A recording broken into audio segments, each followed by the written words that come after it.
The Crown Prosecution Service has said a barrister who described a 13-year-old sex abuse victim as predatory will not be used in such cases again, pending an inquiry.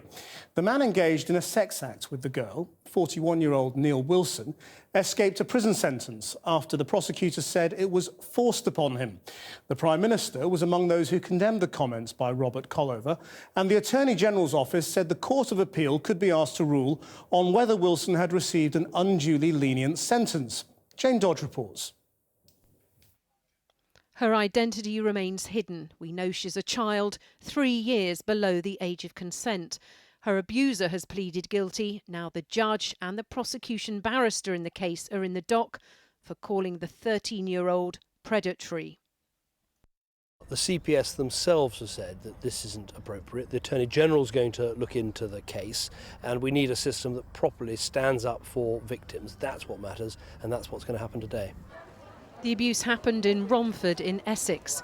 It was the victim's friend who contacted the police, and it was the police, not the victim, who brought the prosecution. 41-year-old Neil Wilson met the 13-year-old in the town centre in March last year. She was meant to be at school but was playing truant. The court was told that it was the girl who approached Neil Wilson. She walked up to him and asked him for cigarettes. He bought her some and then invited her back to his house for coffee. It was during another visit to his house 2 weeks later that the sexual offence took place. In court, Neil Wilson admitted sexual activity with a child and possessing images of child pornography and bestiality. Yet the prosecuting barrister, Robert Collover, still found it necessary to detail how the girl had taken off her school uniform at Wilson's house, kissed him and initiated a sexual act. He told the judge, "The girl is predatory in all her actions and she is sexually experienced. There was sexual activity, but it was not of Mr. Wilson's doing. You might say it was forced upon him." The judge, Nigel Peters, concurred with him, telling Wilson, "On these facts, the girl was predatory and was egging you on. That is no defence when dealing with children, but I am prepared to impose a suspension." George Pavlou was the only journalist in court. I was surprised because she's 13. Were you surprised when the judge went on and used the same phrase himself?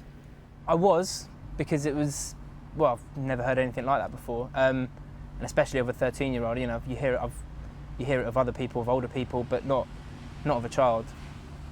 No sign of the barrister at his office today. The Crown Prosecution Service has described his language as inappropriate.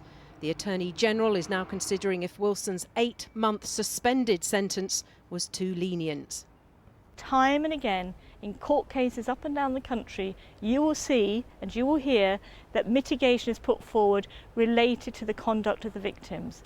We have tried to stop it, CPS has tried to stop it, and so has the Bar Council. But it persists because it's an attractive option for many defence barristers to get their clients lesser sentences. Details of this case coincided with an announcement today that a select group of judges with specialist training will be created to handle complex child abuse cases. It follows concerns at the way some victims have been treated in court, including Frances Andrade, who committed suicide after giving evidence. Hard to imagine Judge Nigel Peters will be on the list of specialist judges handling future abuse cases. He was at work today, but a little camera shy as he headed for home.